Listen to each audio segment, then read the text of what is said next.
With the second pick of the 2024 MLB Draft, the Cincinnati Reds select Chase Burns. Is hammered down the left field line and way gone. A solo home run for Alfredo Duno. Collier swats one into left field, testing the line. That is down, a base hit. Rogers is coming around third. He will score. To replace him at second is Cam Collier with a stand-up double.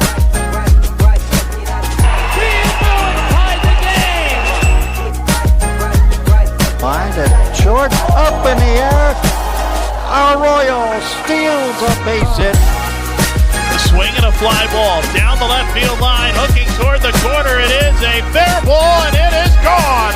Home run re-signs. Make it two! Trudeau jumps on the first pitch and lines it for right. Blue crosses the plate, and the Tortugas will not say die tonight. Lewis takes inside, throw to second, is on a hop, and it is not in time. And there is stolen base number 50 for Kyle Headley. There's a swing and a fly ball into center. Dunn going back on the warning track, leaps at the wall, makes the catch. Dunn hauled it in. Ball game over. Swing, here's a well-hit ball to right field. Moving back to the wall, Campbell, that ball is gone! This game is tied! That's airborne into the gap, into right field, diving forward, and making the catch is Hendrick. Ian Fu with a skyscraping blast out to right. Daytona is on the board. There's a swing and a fly ball to left. Rodriguez turns around. It's gone just over the wall into the seats. Home run, Sal Stewart. Kind of a high-liner. It got out of here in a hurry. Fly ball center field. Jorge there. And it is caught. Campanon cut in front and caught the ball. Put this game in the win column. Put this winning streak at 14. It's a new club record. Righty sends. Hendrick signs. Drives it out into right field. That's going to be the ball game. Look out, Twin. Look out, Twin. Hendrick comes through. What a play. What a bat for Hendrick, the fans, and the Chattanooga Lookouts.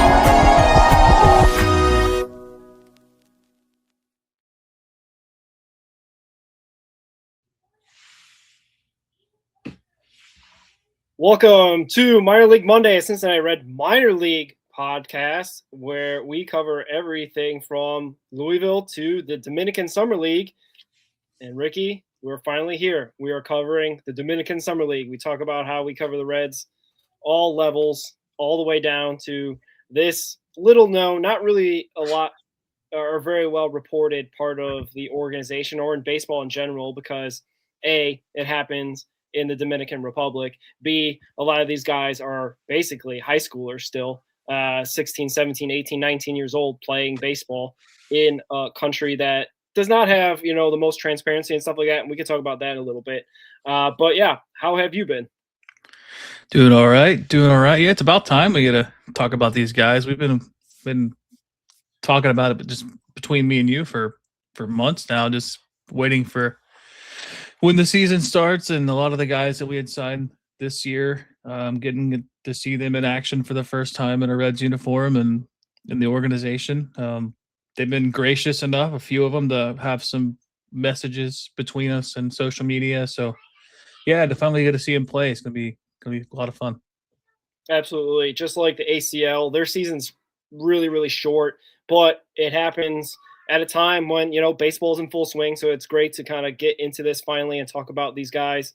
It is an interesting part of the organization because the Reds really have put a lot of resources into this part. A lot of their guys that have come through the system have been international free agent signings that have become the top prospect, like Alfredo Duno, have become the best player on the team, like Elly De La Cruz. So this is an area that I think needs more coverage because then you can see where a guy that rises through the ranks like Alfredo Duno or, a guy they signed this year, Angel Nunez Jr., his journey starts here. And then we can document that and then, you'll be better informed as a Reds fan, I believe, if you follow our stuff and follow Ricky's coverage on Reds on SI. So, before we get into all of that, Ricky, let's launch into our sponsors. We want to shout out Frostbuddy, frostbuddy.com/RedHotReds. They've been riding with us for a while. We really appreciate their partnership on this, as they're a growing company, as we're trying to be growing our business here with the Red Hot Reds podcast. Ricky, you are a sponsor, or you're a customer, as long as working as also having them as our sponsor, as I could barely get the words out today. Tell us a little bit about Frostbuddy. Yeah, so I have the Universal Buddy here in the Red City Connect. It's basically in a nutshell, it's a koozie for all your cans. It's a universal koozie, so it holds all your 12-ounce cans, your slim cans. It holds a Red Bull and a beer bottle without changing anything. So it comes with this little screw-on cap here, like this, and then that just seals your drink in, and then also it has an attachment on the inside. It's got a bottle opener inside too, so really nice. They got all kinds of different designs, and if you're not a fan of the Reds, they got other baseball teams and NFL teams, hockey, like Remington, Mossy Oak, stuff like that. They have a Father's Day collection. They partner with Coca-Cola. Those are really cool. They did one for Mother's Day as well. So a lot of cool stuff over there. They have more than just the koozies. They've got tumblers, stuff like that. And you can make these into tumblers too. You can buy their attachment lid. So yeah, really cool. And scan the QR code on the overlay the entire show. And there's the website link. If you don't want to scan the QR code, you can type in the link right there and get yours. Yeah, they're a great sponsor, great partner in this, and support them that supports us. Also want to shout out our podcast sports network, All Gloves Off Sports Network. We've added some shows, Fanboys Unleashed and Cheap Hop Society, and looking to expand even more, as Mike is doing that diligently behind the scenes. But also check out the other shows, Cheese, Football with Cheese, All Eras with Sirhan, and Lights Out podcast on Tuesday nights, and our stuff. We got this show, the Minor League Mondays, also our main show that covers the Reds, the Red Hot Reds. And we are really excited to also present our ticket giveaway. We have 2 tickets to a June 24th game right there on the screen. You just have to show, to enter the contest, you just have to show that you are subscribed to our YouTube channel, a little screenshot there, send it to our X page, send it to our Facebook, send it to our Instagram. Any of those 3 ways will get you entered into the contest, and we will draw that. I believe, Rick, you said June 14th or June 14th, 15th, around there that week. So it gives you about 9 or 10 days before the game to get all your affairs in order to go to.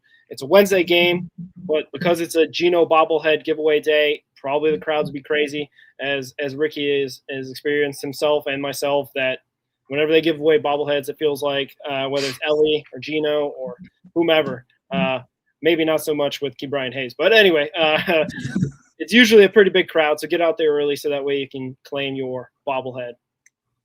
Yeah, we have the post pinned on our Facebook page and Twitter page, and on Instagram I have a story archive thingamajigger on the profile. I'll show you here.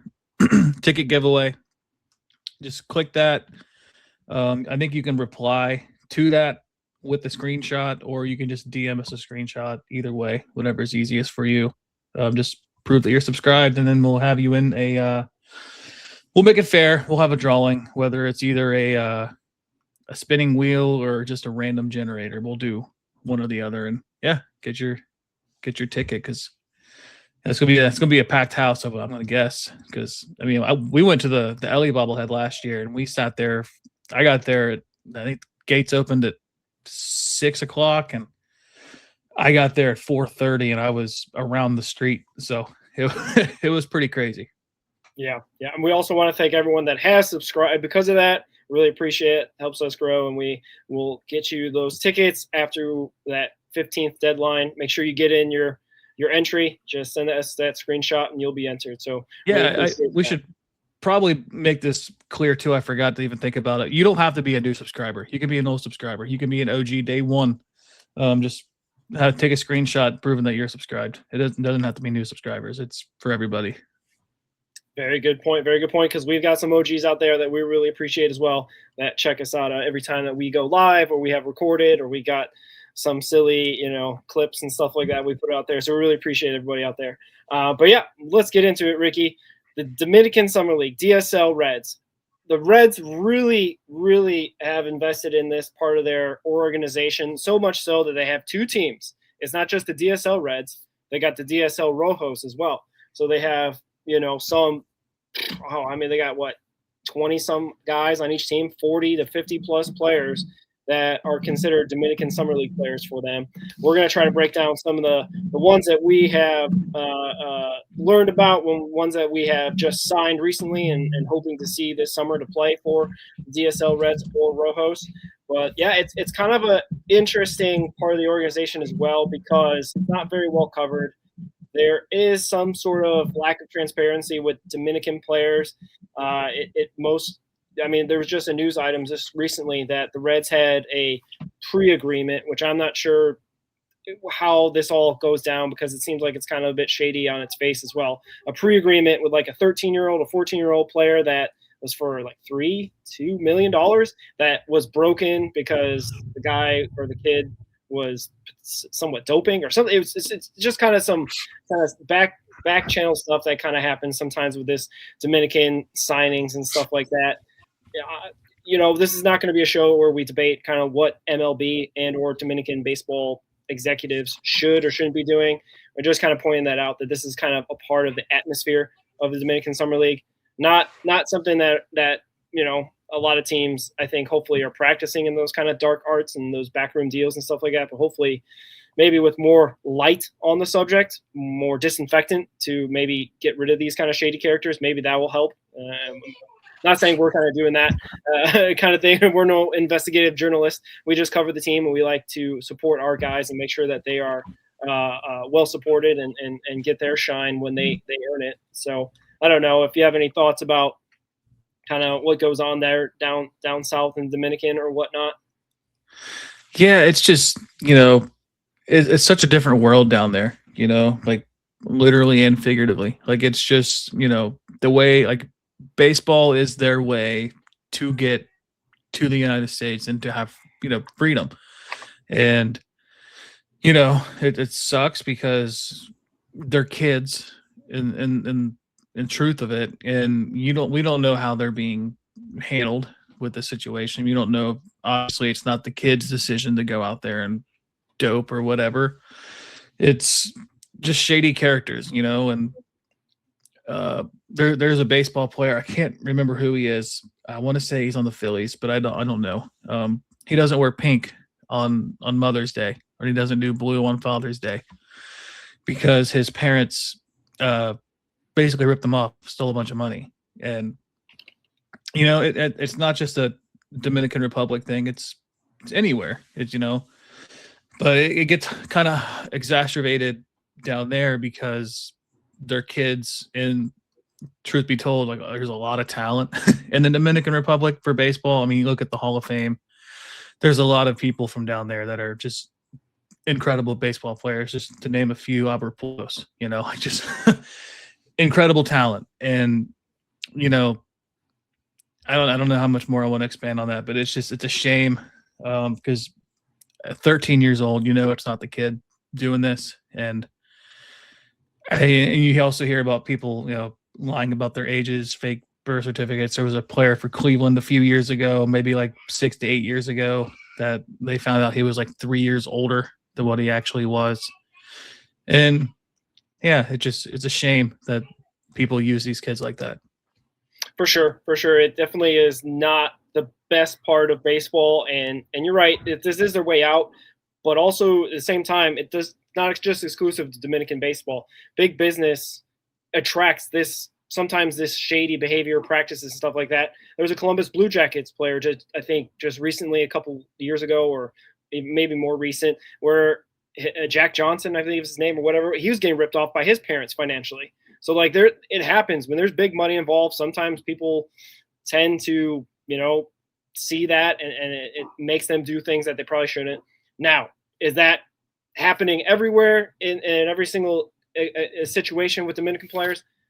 hopefully not. And we really do hope not. Like I say, we try to put light on this team and these players so that we can build them up. And hopefully maybe there will be more transparency the more and more that this becomes a mainstream thing to cover this part of the organization for many teams. I know it's like you said, it's a hotbed of talent down there. Like the Dominican World Baseball Classic team is full of major league all-stars. It's Sandy Alcantara, Soto, like all these guys, Julio Rodriguez, like it's just chock full of guys that are Vladimir Guerrero Jr. I mean, there's just a ton. I mean, there's pick your team. There's probably one star player on your team from the Dominican Republic.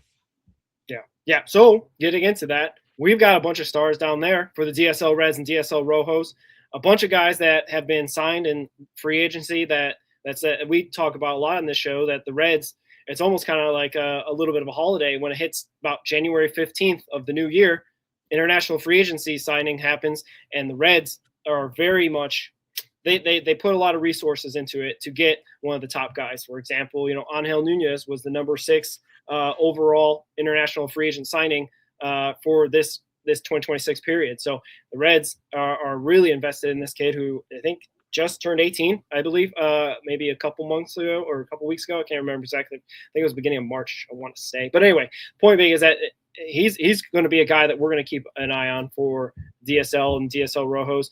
I don't think he's been officially assigned to a team yet, but again, about the transparency thing, they don't have too much exact the websites and all that kind of stuff like that. I don't know if they're all up to date, because I think even like the DSL Rojos have like 4 catchers and the DSL Reds have 1. So I don't know exactly what's going on there, but hopefully it'll be all sorted out. Opening day is June 1st, by the way, for the DSL. I probably buried that lead a little bit. So we're going to be talking about the DSL after that, probably on our June 8th minor league Monday, because that'll be the first time that they have actual games being played of record. So I don't know, where do you want to start for the player coverage for the DSL part of our organization? Yeah, I guess we could start with the headliner from this past signing period, Angel Nunez. He just turned 17, April 7th, super young. And the Reds have spent money for quite a few years now. RedsMinorLeagues.com has all their signings, and they spent $5.7 million in bonuses this past year. And, they tend to do very well over the last, let's just say, 6 years in that signing period. You find lightning in a bottle with the player like Elly De La Cruz in 2018. I'm not sure who the headliner was that year, but you can look at a few guys here, but like I guess going back to Nunez, number 6 overall prospect in the international signing period. Already a top 30 prospect for the Reds. I think he's top 20. I think maybe. I'll have to get the exact rankings, but good bat. He's been known for a good bat for a few years now, and he's got a lot of room to grow. He's 5'11", 165 pounds or something. He's really, really small, but I think he's going to grow into a nice, speedy outfielder for the Reds organization, and really be, a really good prospect going forward. It's hard with the DSL guys, because you're talking about kids, and you're really projecting essentially sophomores and juniors in high school, and I think that's kind of what gives a lot of these players a leg up when it comes to American talent, because they can sign so young and get into an organization, a professional league, and have professional coaches. And the Reds have some good coaches down there, a lot of former players, and they can really grow their game, and you can see them really kind of skyrocket through the organization once they hit affiliate ball. And I guess some transparency on the DSL is like, it's not a pitcher's league. If you're a good pitcher, you're really going to stand out. And we saw that kind of last year with Iker Radona. There was another guy, I can't remember his name, but just a lot of you're going to stand out. Donnie Aguilera, I think is what it was. You're gonna stand out if you're a good pitcher because you're gonna steal a lot of walks, and the good hitters, depending on when they develop. Some guys recently, like 2 years into DSL, was kind of seen as like a death sentence, but now with the amount of the restructuring of the minor leagues since 2020, and just the amount of players that sign, like 2 years, even 3 years, we're seeing isn't even really a death sentence because there's so many players in the organization that can kind of get trapped, I guess, because they don't want to, you still got to prioritize your American, your amateur draft talent as well.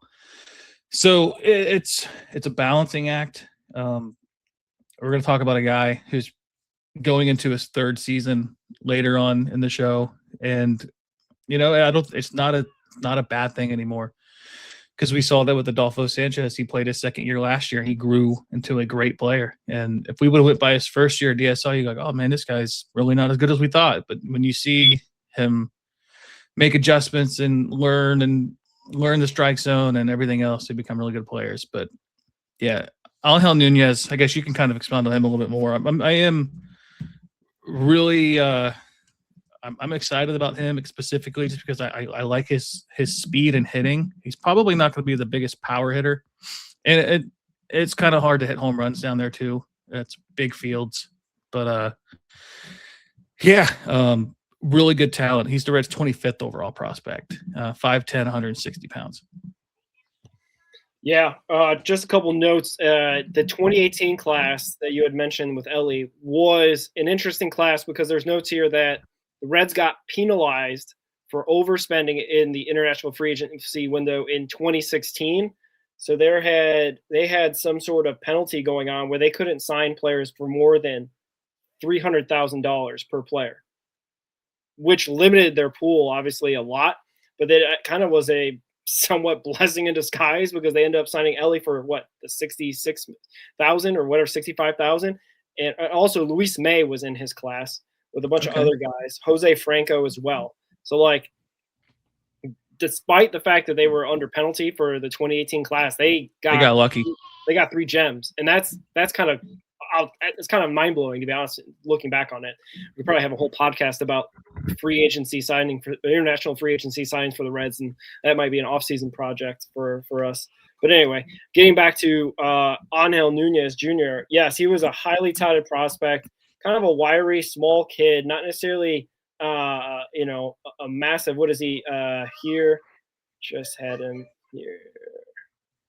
5'10", 170 pounds. So not the biggest guy, 160 pounds. 5-tool player, though.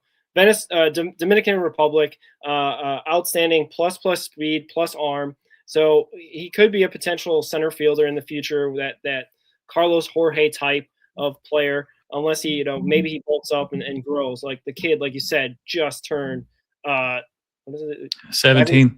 Like, gosh, the thing about Dominican, also I wanted to make this point before we kind of kept moving, is these kids are in high school too, right? Like, so this is not even their physical peak, not even close. We're projecting a lot, and the reason why this might be kind of a frustrating preview is because we might mention guys that could develop into the next Elly, or they could develop into a guy that never makes it stateside.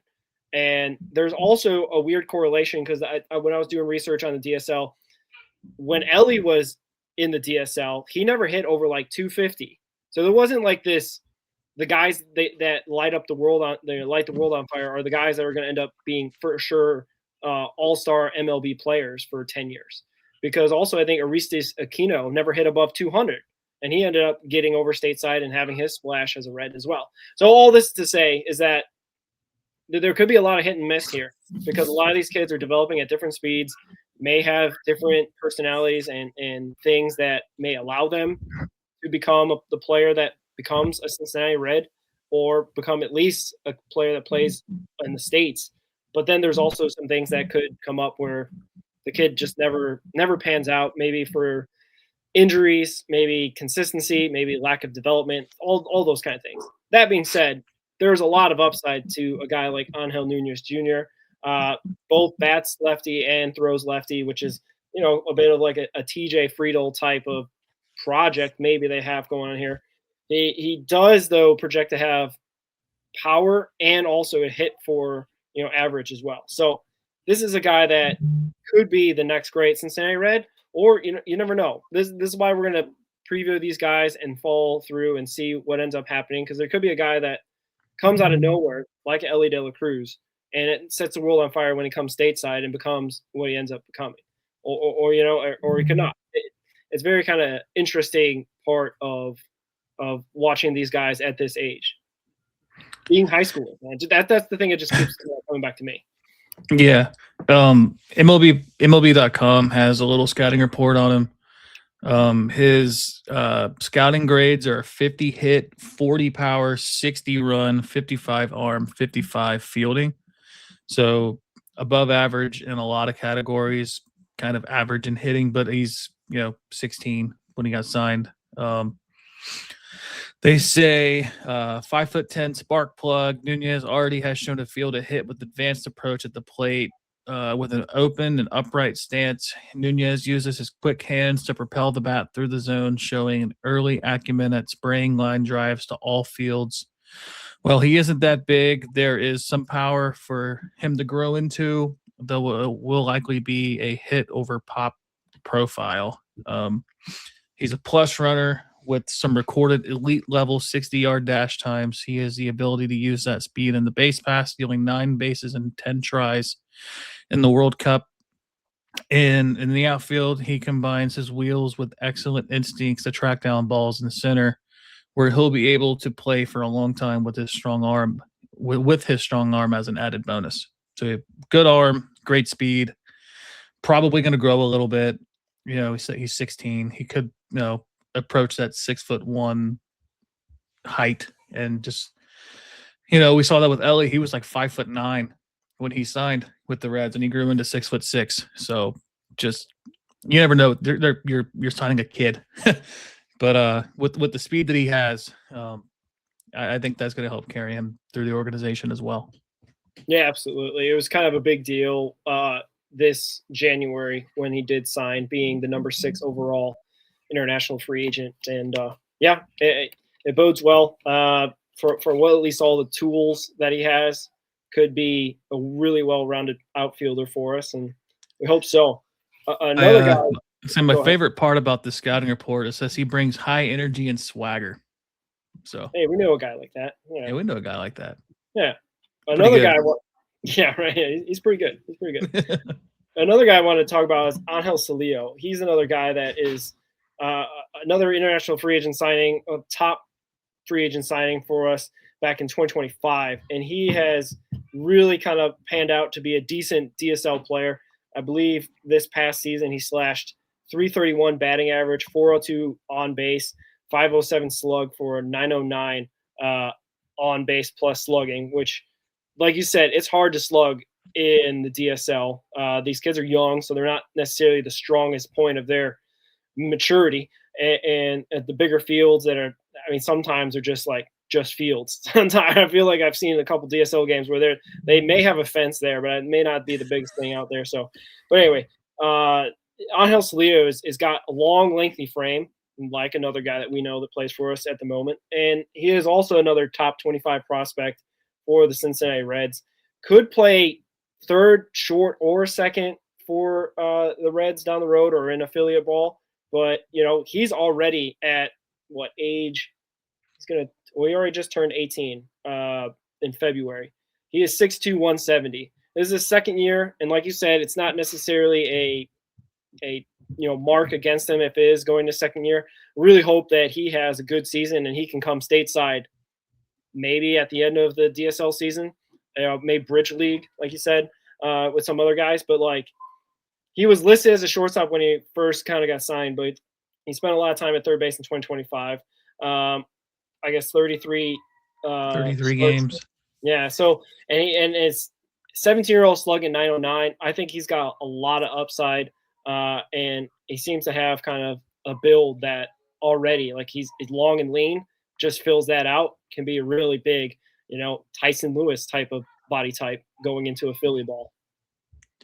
Yeah, I think what gets me excited about him is just his combination of power and speed. He did have the home run, and from all accounts, it was a legit home run, not an inside the park home run. But as far as his hitting goes, he had 7 triples, 9 doubles, 19 walks to 17 strikeouts. He had 14 stolen bases. He got caught stealing once. With his size, I see him sticking at third, and then he may, depending on if he, bulks, could be a corner outfielder, similar to like a Noelvi Marte kind of player. But if he shows similar play discipline this year, we're going to see him in the ACL next year for sure. He's not going to be a third-year player. I think he's going to be a top 30 pipeline guy here fairly soon once he gets some kind of U.S. scouts getting the attention to him. But yeah, I mean, like you said, to have a 909 OPS in the DSL is impressive, especially with the slugging numbers that he put up of over 400 on base and over 500 slug, over 300 average. So really, really excited to see him this year and to see what he turns into. Yeah, absolutely. Absolutely. And he's the type of guy that I think he's already in our top 30 Red Hot Reds list. So yep. Definitely a guy that we will definitely be talking about going forward, hopefully with lots of positive things this DSL season. Is there any other guys you want to preview out of our top? You want to go Liebert Saponte? We could go there because he's already another top 20 prospect for us who had a pretty decent season in 2025. Yeah, we can go Liebert Saponte, and then I got another guy I want to talk about. Well, 2 guys we can really talk about as far as like offensive players, and then we can kind of go into there because there's a few returning players. But yeah, Liebert Saponte was the Reds' top prospect last year, I think, right? And he plays shortstop, third base, second base. He didn't really have the greatest of seasons last year, but I think he's, with the players that are on those teams, you're really trying to get all of your guys to play too. He's 6 foot, 160 pounds, hit 247, 368 on base, 829 OPS. He had 7 home runs. I didn't know that. Great power from him. He had 3 triples, 6 doubles, and 9 stolen bases, and he didn't get caught. So, yeah, he was their number 1 overall signee last year in 2025, and I think he's going to be. This is kind of like his Adolfo Sanchez, Pablo Nunez year, where he's going to stand out above a lot of players, and we'll most likely see him stateside next year or at the end of this season, once the DSL season ends and they kind of bring some guys over for the Bridge League or what they call it. Yeah, him. I guess it's Haset Martinez. Forget the name right. He was going to be a 3rd-year DSL guy. He hit 298, 368, 461. Or no, 298, 460, 471 with 3 home runs, 25 RBIs. And then Isaac Garcia is another guy too that had a really good season. And, I'm kind of excited to see what he can do. And I guess the last guy I kind of really want to like highlight as far as like returning players is Henry Torres was the Reds' top catching signee last year. I think he's out of Venezuela. Offensive minded, really good defensively. I think he's really underrated defensively. I think he's got the potential to have like a Herman Murillo type play to him. I think he's going to become a top 30 prospect when he gets stateside. He had a home run last year. He had a OPS of just 640, but he had a 372 on base. So he had a really good vision for the plate, 22 walks, just 15 strikeouts. Potentially becomes a 3-year player. just based on the reports that I'm seeing for next year with them signing, I think it's Jacob Rodriguez. He's their kind of their top prospect they're going after for next year. But Henry Torres is going to be a player to watch out for this year too. He's 5'10", 167 pounds, just turned 18 in March. He's from Venezuela. He's going to be really good defensively. And I'm curious to see how that trades once he gets to a higher level. And then as far as like newer guys that we've kind of talked about, Jose Colina is a guy that I'm kind of interested in. He's an outfielder from Venezuela. He's been gracious to have some conversations with on social media, and just seeing him, his workouts that he posts on Instagram all the time, and he's a hard worker. And if you follow Adolfo Sanchez on social media, it's very similar to what he does, just constantly posting in the batting cage, getting coaching tips, either working out, all kinds of stuff. And I'm excited to see him when he gets some game action, because Reds need outfielders, and to have players of that caliber coming in through the international signing period is good to see. Yeah. The one guy I wanted to touch on a little bit is Yassit Martinez being the DSL Reds MVP last season and still being in the DSL for a third season. That's a bit of a red flag. It's not like he had a poor season, slashing 298, 460, 471 with a 191 WRC plus, 3 home runs, 25 RBIs. I don't know how much more he can do. I hope this maybe is just a situation where maybe there's something they're wanting him to work on. I think you had written, and you put him on my map, when you wrote about him for Reds on SI, having a great season and getting MVP. And you put in the article back then, he's probably going to be the ACL, but there hasn't been any such movement in that department. So we are assuming he's starting there in the DSL. He's on one of the rosters down there. So that's just kind of interesting tidbit that we will keep eyes on. Maybe he'll be there for a little bit and then maybe move stateside. Who knows? Maybe there's a visa issue or something like that Right. kind of happened to a couple other guys, earlier this year for like Pablo Nunez and stuff like that. So maybe something like that, maybe not. I don't know. Some other guys that I also want to talk about is Diego Pacheco was a 2026 international free agent signing, the number 50 overall in that class, a catcher, I believe from Mexico. So like that'll be interesting to see him participate in his first season of the DSL, especially when you got some pretty notable catchers that also signed, like a Mikel Niblas also signed earlier, or actually later in the period, and then like Henry Torres there. So there are some catchers to take note of, and as we talk about, I feel like we talk about a lot of catchers on our other minor league Mondays and whatnot. We've had a pretty good batch of catchers that are coming through. Starting with another Venezuelan catcher, Alfredo Duno, and then going down, with Friend and McChrystal and all those other guys that we've profiled. But it sounds like we got some decent catchers down there as well at the DSL. So we'll keep our eyes on that. Another guy I think I wanted to shout out was shortstop Carlos Hernandez. He is another 2026 international free agent signing. Really lots of potential. Shortstop, solid arm, soft hands, quick feet.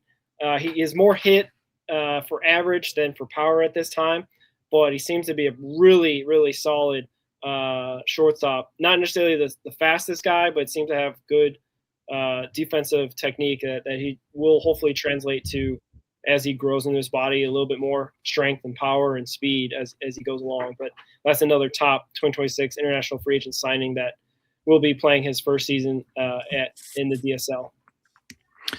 Yeah, I guess kind of finish off my side. Elly De La Cruz, I forgot about him. No relation to Elly.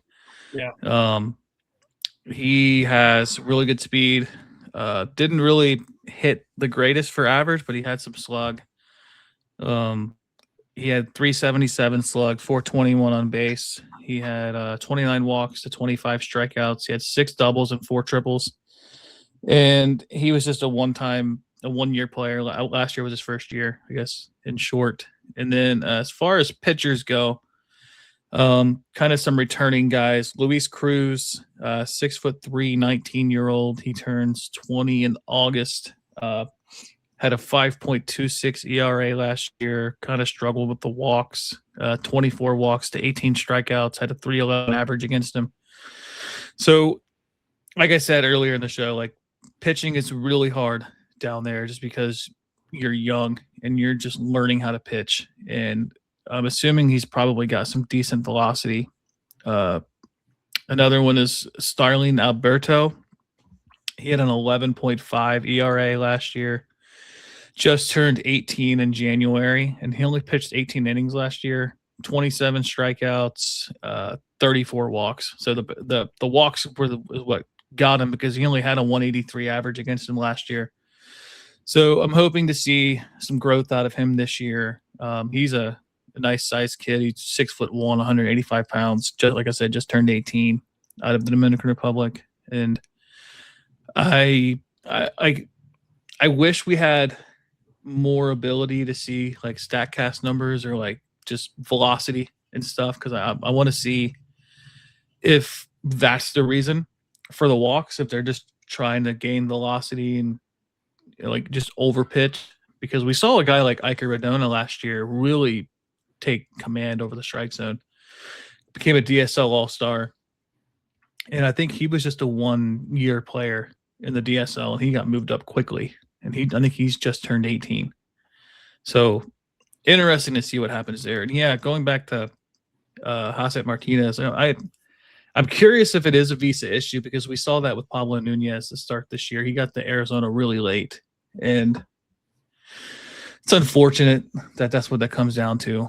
But, you know, is what it is. He's a really good player. I think I'm not too worried about his play. I'm just, you never know what these issues are. So it is what it is. But yeah, Starlin Alberto is a pitcher I'm kind of interested in. I'm not seeing many other that have returning dates. There's some older players in here. Raylene Concepcion. He's 21. He is a first-year player or a second-year player. He signed in 24. Had a 5.56 ERA. Only pitched in 8 games, 11 innings. He had a even walks to strikeout ratio, 10 and 10. Had a 348 average against him. So, like I said, when you're a really good pitcher, you're going to stand out. And it's just really difficult to do that. Yeah, like we've been saying, high school kids, you don't know a lot of high school kids with great command. They're all it's like drafting Aaron Watson as a sophomore in high school. Exactly. So there's going to be that element to it. When you got a guy like Iker Dona who is striking out way more than he's walking, then you know you possibly have a good one there. I wanted to correct, Niblas is the Mexican catcher. Pacheco is another Venezuelan catcher that the Reds signed. He was a top 50 prospect for the international signing period, and we know the Reds love a Venezuelan catcher. They got plenty in their system. So we got another one really good one. Yeah, we got a bunch, and you know, Pacheco is going to follow in that line of Venezuelan Reds. But another guy I wanted to also profile as well was Daniel Burgos. I mentioned him a little. I feel like either before the show or maybe at the beginning. 17 years old, turns 18 in December. Was international free agent signing for this period. Venezuelan right-hander, throws multiple pitches, but he has the 2-seam and 4-seam and a changeup. So he's shown to be athletic and has effortless delivery in the scouting report. So a starter is what they're projecting him to be, since he's got the multiple pitches and able to go out there. Pretty decent size, 6'1", 161 for a 17-year-old or 17-year-old. So it seems like a right-handed pitcher. He seems like a pretty good guy that hopefully the command will be there, or that's something that he'll be really focusing on, you know, at this DSL season. But that's one guy that I'm kind of interested in seeing on the pitching side for the DSL Reds. Yeah, I left out a guy. Diego Garcia was another guy I wanted to talk about. He is 21, so he's a little older. 5.91 ERA, pitched in 10 innings last year. Was his first year at 21 years old. 286 average against him. Like I said, he is older, so it is kind of hard to judge. I don't, maybe he was a late bloomer in terms of pitching, and maybe he was a fielder younger in his career and transitioned to the mound before, signing and whatnot. But I guess, yeah. And then the last guy that I want to talk about is Nerick Waterfort. He's from Curacao.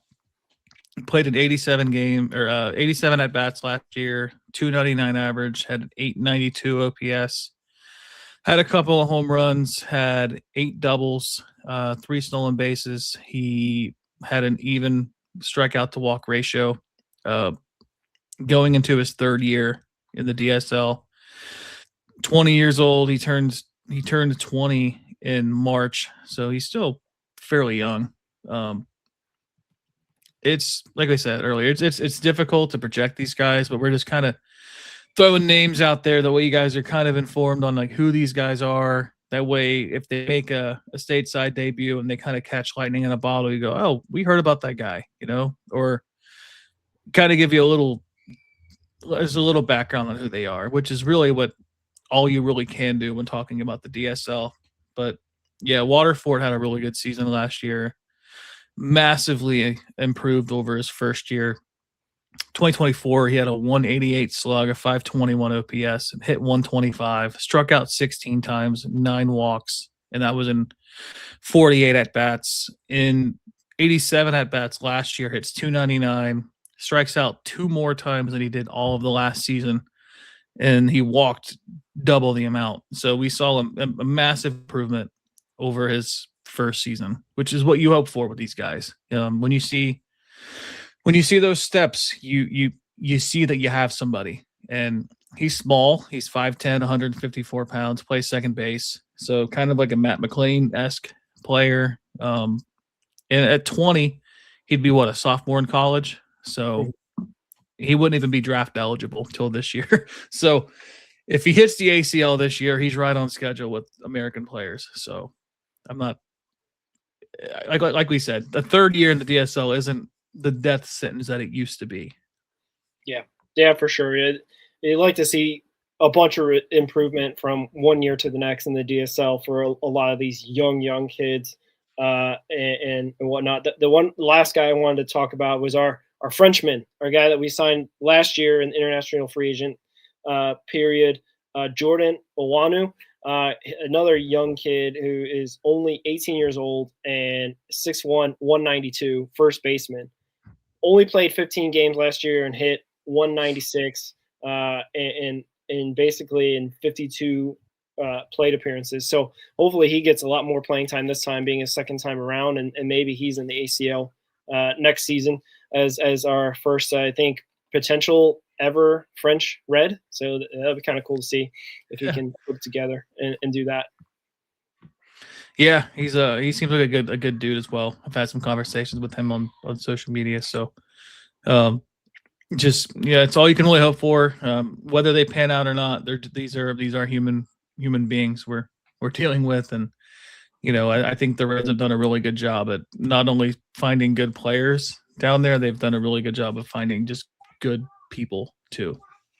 Yeah, and one aspect that the Reds organization does, and a lot of organizations do, is since these are kids we're talking about, 16, 17, 18, 19-year-olds, they do have a program to get their high school certificate, and they have a graduation day every spring training. I wasn't there that time. I think they had it like basically right after I left, like mid-March, where they have a bunch of these kids that are trying to get at least their high school certificate. So that way, if baseball isn't what they do for a living, they at least have that and can maybe build upon that foundation and go forward with at least a high school equivalent degree for a lot of these young kids. Yeah, that's really cool.